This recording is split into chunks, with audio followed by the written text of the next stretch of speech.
Salutations, gentlefolk. This here's the story about a young couple from the village of Annisburg that was courting a few years after the Revolutionary War. Courting in the woods, as you know young people are wont to do.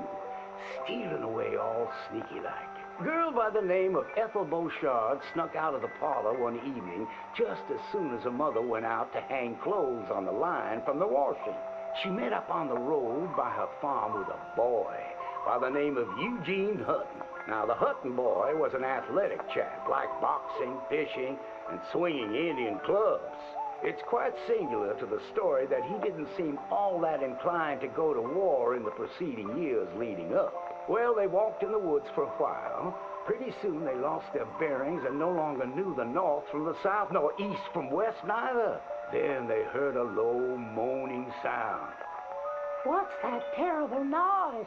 she said all atrim. "Must be a sick calf looking for its mama. They've been known to bawl like that. Let me take a look," said Eugene.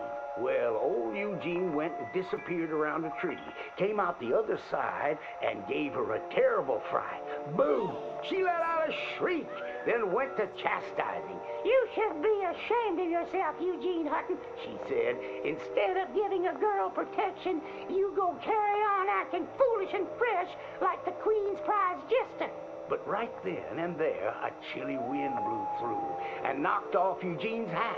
"I need to get back home. My mama has a terrible temper. She's like to stomp up and down if she finds out we're missing." She is a fair, stout woman, Eugene noted. But just then, before this couple of miscreants could head home, they heard the sound of heavy wheels, groaning, and people marching.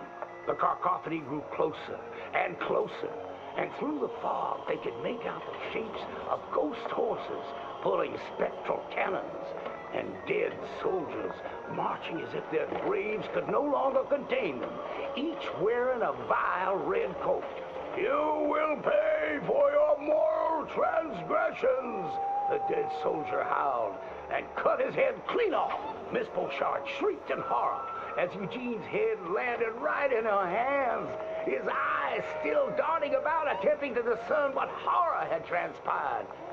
Little Miss Ethel Beauchard ran as fast as she could, stumbling and getting caught on trees as she tore through the forests, terrified for her life, the dead soldiers marching after, hungry for blood.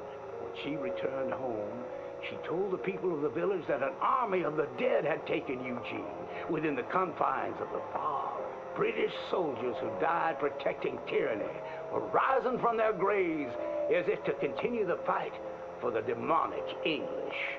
The townspeople erupted in fright and dismay until one doubter came forth and accused her of witchcraft. "She raised the dead to murder that boy for his pursuit of unwanted advances," he said.